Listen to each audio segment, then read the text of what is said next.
Hey guys, first of all, thanks a lot for your warm comments regarding my previous video. I've got a quick question from Lee Lar here. He wants me to cover the SL and risk reward areas a bit on that way trade setup on the Euro New Zealand dollar. He says I struggle to see SL and RR go in opposite directions. Take your video as an example.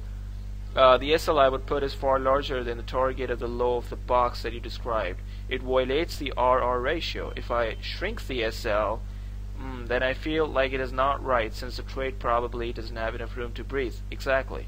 Am I making sense? Oh, you perfectly are. In fact, it's a great question. And it does get asked a lot, this question. So I'm just going to be going through it, keeping the Euro New Zealand dollar daily bar in perspective. We did discuss that this trade was roughly about a 0.5 R trade. That is, if I risk 2% on this bar, I was going to get 1%. Now, a lot of people who condemn James16 and who condemn this method or criticize this method use this very aspect as well. They say, sheesh, you guys wait 10 days for a trade, and then when you get a trade, it's not even going to give you 1:1. That is, it's not even going to give me what I risk. That is stupid trade management, and that is stupid risk management, and that more simplified is a pathetic way of trading. Such people are in the wrong mentality.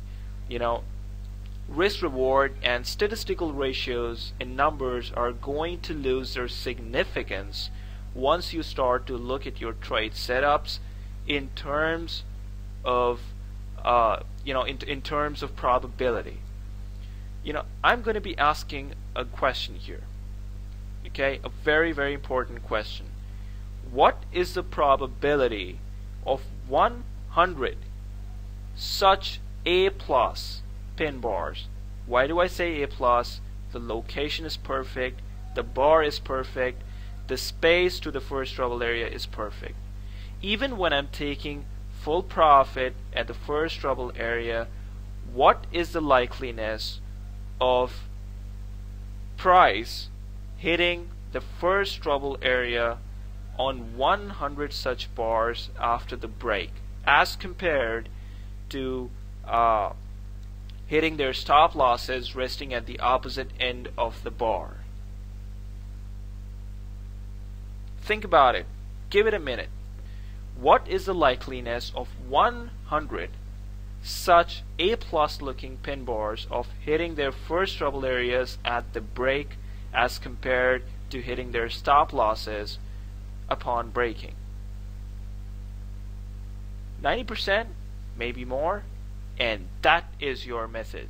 That is the James16 method, and that is the core of what we teach here at the thread. Risk reward has always been irrelevant with the James16 method. You're not going to be thinking along those lines once after looking at this bar, after looking at this solid region of support and this very, very obvious first trouble area. After looking at this, you're not going to be thinking about risk reward. And this is exactly the thought process that we want newbies at the thread to adopt.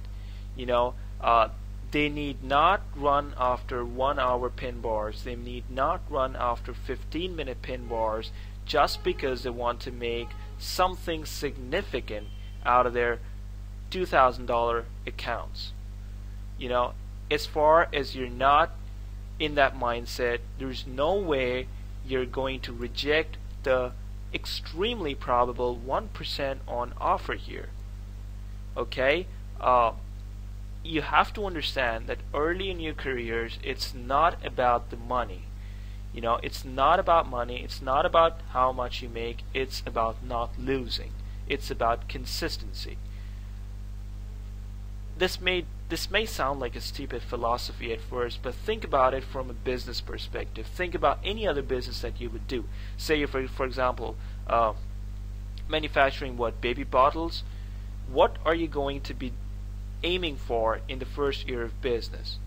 Definitely not extremely rosy looking profit and loss statements. Your first year is going to be busy trying to battle with your competitors, trying to create brand awareness, trying to create a loyal customer base.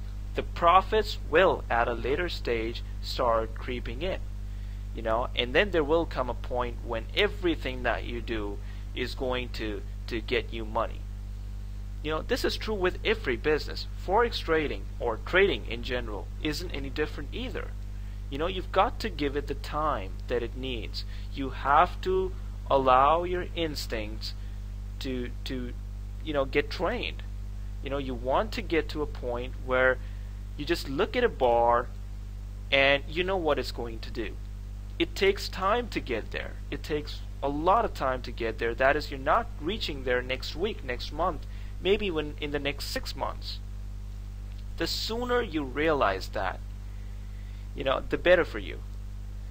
And you're definitely not going to get there if you're thinking along lines like these, that hey, I'm not going to be risking 2% for just 1% returns. This is the mentality of a person who's after the dollars. And this just explains why the majority is so much concerned about risk reward. Okay, so guys, please set your minds right. Set your minds towards higher time frames, fewer trades a month, not aiming for ridiculous take profit levels and ridiculous gains on every single trade. It's about consistency.